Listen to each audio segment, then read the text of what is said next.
Welcome to episode 3 of the Sportsman Dan Show. I'm still in the lab editing the intro video, so YouTube folks be on the lookout for that soon. But in the meantime, here are my current thoughts and updates from my stuff in the hobby. Recently, I did a card show, the 757 card show, that went on January 24th at the Virginia Beach Fieldhouse. There was snow. There were a lot of people worried about whether we were going to have the show or not. Russ from 757 Card Shows did a great job handling that, communicating it with everybody. They canceled the Sunday show for everyone's safety, but we still had the show on Saturday, a great trade night on Friday night. I mean, people came out in the dozens, right? It just kept like it literally seemed like a dozen people came at a time. Really, really great turnout on Saturday. I don't really want to make it a totally a show and tell, but I have a couple cool cards I picked up. First of all, I was there primarily, excuse me, to sell. This is one of the biggest shows, the quarterly shows at the field house. I had a lot of inventory. I was very prepared. My $5 bin, I shouldn't say bin, box. My $5 value box, I am very proud of. And I really kind of curated it to be, cool autograph, patch cards, rookie cards, some vintage stuff, just unique, cool cards you don't see every day at a price point anywhere from really $4 to $10 is what I aim for.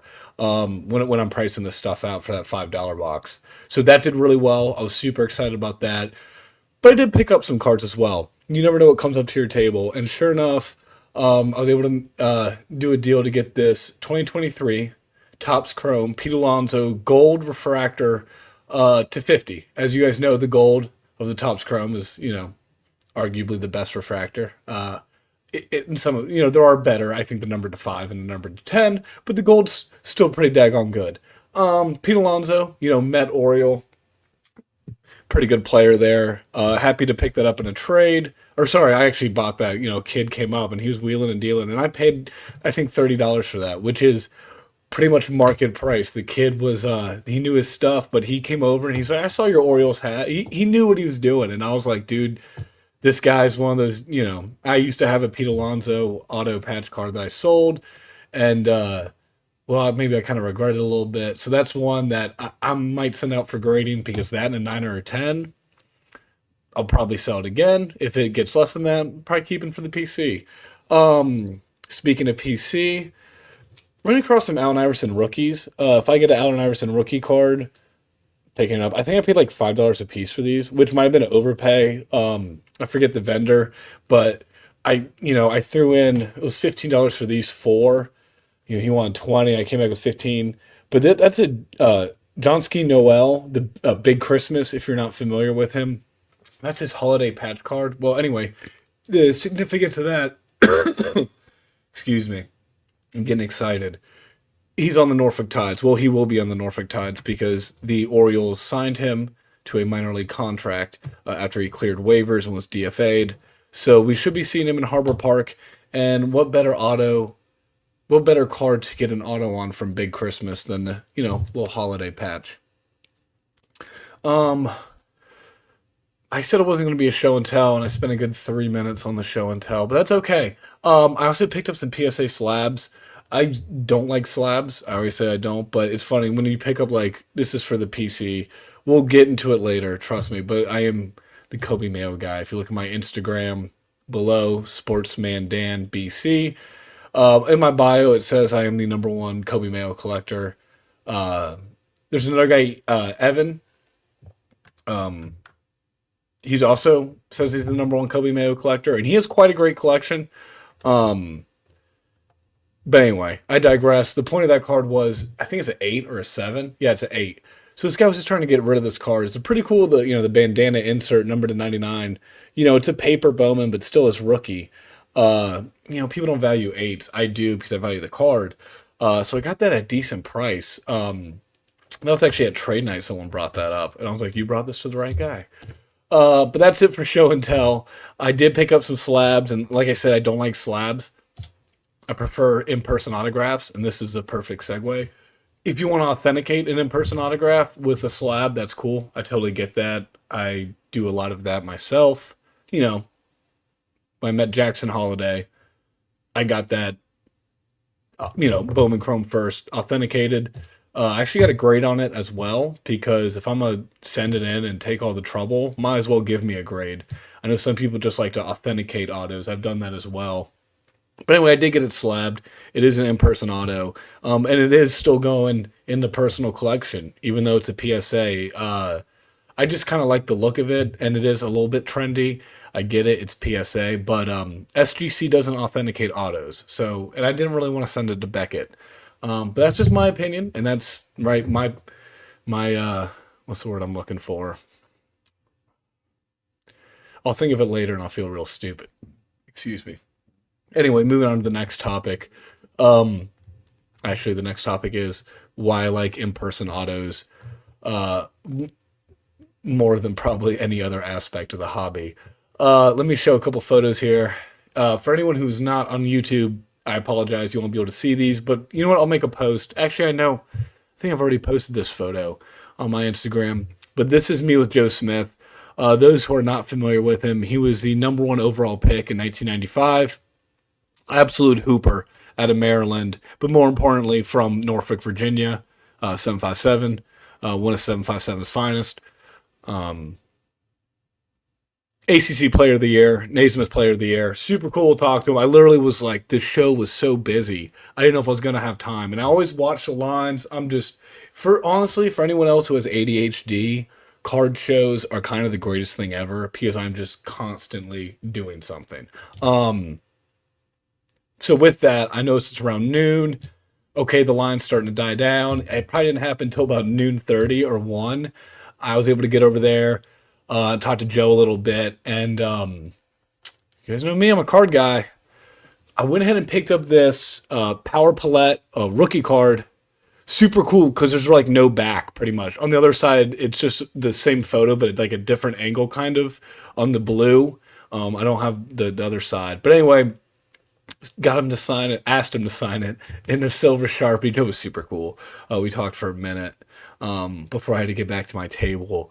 But yeah, I got that signed. Super cool to talk to. You know, how many times you meet a number one overall NBA draft pick?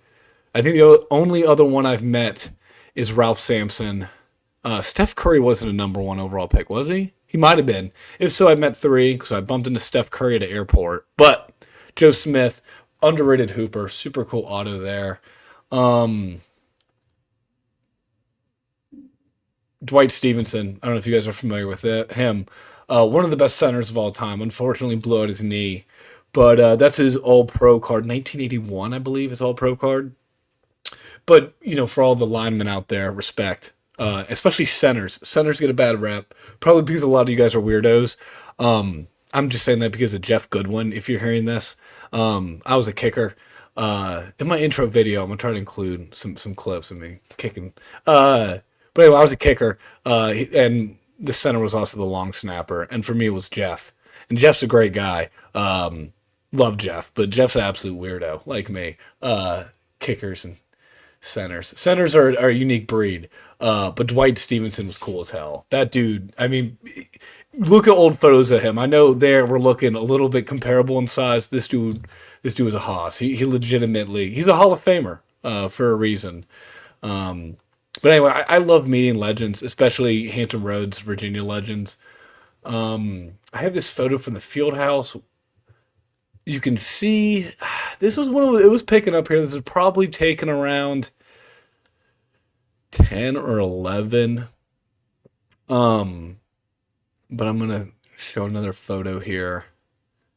Yeah, you can see my table swarmed in this photo, which I appreciate Russell posting. I'm gonna send this to my buddy Billy because there's like no one at his table. He sells Pokemon, but it's everyone here is just swarming mine. It was just a good moment for me. We both did well, but yeah, it's just fixing the hat, man. Busy, sweating. There you go. That's a better angle. The $5 box. I might become $5 Dan, to be honest with you. Um, Sorry for all the ums. I really like curating the $5 box. I like collecting dollar cards. I have dollar cards. I want to have every Coby Mayo rookie card. That's a goal. most, I buy very few dollar cards other than, well, I'm going to touch on it shortly. I started building one of my first sets. So there's some dollar cards there. Overall, I think most collectors want something a little more unique, a little more cool. And the $5 price point just gives me a way more margins to work with than my dollar, $2, $3, $4, $5 value box, where I was just kind of grouping everything in together and working it that way. I'm pretty much going to turn that into a dollar value box eventually, make a $5 value box, and then have a price as marked box where it will be anywhere from $25 and less cards. Some really cool cards in there as well too. But I digress there. Coming up next, we have, I kind of alluded to it a bit. I'm building my very first set. I've been collecting since I was a kid. Uh, but I got back into collecting since in about 2019, 2020, and never had an interest in building out a set or collecting a set. Always wanted to do players or a team. But anyway, I found a set I really like, and I'm finally a little bit past halfway there of building out my first set. But we will get to that in a second. All right. As you can see here, I have my top loader binder. If you're not on YouTube, a top loader binder is just like the binders we had as kids, right? The 3x3, except instead of putting in the card in a penny sleeve, you put it in with the top loader, right? It's exactly as it sounds, a top loader binder. But anyway, in my top loader binder for my first ever set, I'm collecting the Bowman Top 100 Prospect insert from 2024. I love Bowman Chrome. I've always loved Bowman Chrome. Always loved Bowman Chrome. No, no impressions on this episode. Uh, the 2024 Bowman Chrome Top 100 insert is just a clean card, as you guys saw there briefly, and you can pull it up. It's almost like a graph in the background, right? Like almost like a stock index of sorts. But at one of my shows, Penguin Packs, my buddy Andrew was just, guys are at the end of shows. They're looking to offload stuff. And he just shoves in my, hands 40 or 50 Bowman Top 100 2024. The Chrome insert cards, and he's like, "Hey, take these. Give me a price. Give me $20." And I'm like, "Dude, I don't want these." Right? Like immediately, like I don't want these. And I was like, "Oh, 2024, the Bowman Chrome Top 100. Like Enrique Bradfield Jr.'s in this. He's number 81, and Jackson Holiday, he's number 1 in this. This is like a cool Top 100. You got schemes in it, right? Like it's a great Top 100." And I started looking through them, and he's like, "Yeah, you're halfway. You could build the set." And I was like, "Dude, I have some of these." And I was like, "Wait, I have some of these signed. Like Samuel Basayo's in this set." And I got him to sign the, Bowman Top 100 card. I really like these cards. Maybe I will build this set. So for $10, I got him, and there was probably 50 in there. Like I said, he was just trying to offload them. Andrew's my buddy. He was shopping them around to people. And so for $10, there was a lot of duplicates, but filled out my top loader binder, and I'm over halfway there. So that's a cool. I'm only, like I said, it's a dollar buy for most of these cards.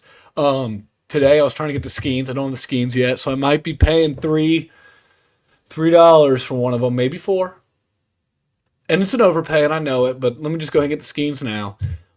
Finish out my set, and then next maybe I want them all autographed. But that's the current set I'm building. Anyone else who's building a set, comment, let me know. What's your favorite set to build? Do you build a lot of sets? Do you collect a lot of sets?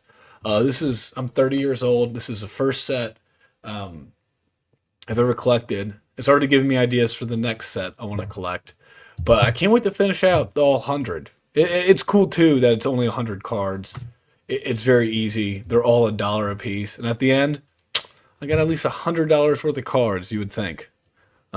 You would think. All right, in the last segment of today's episode, which I hope hasn't been too chaotic. I try to be organized. Although don't let the sweater deceive you. I do suffer from ADHD and can get a little all over the place. But like I said, I think it helps me in the at least in the card show world. This segment will be reoccurring, and we will be coming back to it. This is the Coby Mayo corner. This is where I give my latest thoughts on Coby Mayo, what I'm seeing, and how I'm playing it from a hobby standpoint. You can't PC them all. Okay, remember that, guys. You cannot PC every player in the major leagues. Well, maybe you can if you're a billionaire, but most of us, 99.99% of us, cannot. So I just PC Coby Mayo, and a few others, but do not tell my significant other. If you check my IG, like I said, I am the number one Coby Mayo collector in the 757 for sure. I don't know in the world. There are some competitors. He is a great player, but he is a guy who's not getting a lot of love right now because of a certain Peter Andrew Alonso, known as Big Meat Pete. Pete Alonso will start at first base. They took away third base from Coby Mayo, who I still thought had a lot of promise at. He averaged like 94 miles per hour on his throws to first. The guy has a cannon. He was a much better athlete than people give him credit for. Now he is 6'5". He is, Jordan Westburg is fantastic defensively, so I understand why the Orioles moved Coby Mayo from third base. But him as a player, if he's on the Marlins, you're probably starting Connor Norby at second, Coby Mayo at third, right? If he's on the Tigers, he's starting at third base. I digress. I'll leave it at that. Coby Mayo will not be starting at first now. There seems to be a logjam with him, Ryan Mountcastle, and Pete Alonso. Will they move him to outfield? I don't know. Is that fair to Coby Mayo? Probably not, but he's a pro ball player. He can adapt. They're asked to adapt all the time. That's why you get paid the big bucks, right? I do think he's a good enough athlete to play left field or right field, and he does have a great arm. He's been getting a lot of reps at first base, though, and I liked what I was seeing. I'm still bullish. I would say, buying-wise, I'm approaching his cards with caution. Maybe don't make a big buy right now. Maybe do. I mean, that risk is all on you at the end of the day. What I'm doing is stuff like this, right? The PSA 8s. It's cards that I don't have yet in my PC that I'm looking to stack, that people are just looking to offload because they're like, oh, Pete Alonso's there. All right, I'm done, right? There's a chance to buy. I still wouldn't reach. He's still technically, he's no longer a prospect, right? But he batted 300 in September. I mean, there's a lot of promise there, but he needs the at-bats. And, excuse me, position players at first base typically don't have the best value because the war statistic kills them. It's very hard to have a great war at first base. Third base, if he would have excelled at third base, there would have been a much higher ceiling for his value. There's still a high ceiling, in my opinion, but you can't lie. Him being, and now if they move him to left field or right field, where does the ceiling go there? There's a lot of he gets traded, to I don't know, the Nationals. How does his ceiling change there? I'm not sure. I think the key here is just collect smart, collect with intention. I think $100 or less market for Coby Mayo right now. Excuse me. There's a lot of value, and I would jump on that. All right, and that will do it for episode 3 of the Sportsman Dan Show. Thank you, everyone who tuned in. If you have any questions or comments, please reach out via Instagram. It's probably the easiest, at Sportsman Dan BC. And thank you all again for tuning in.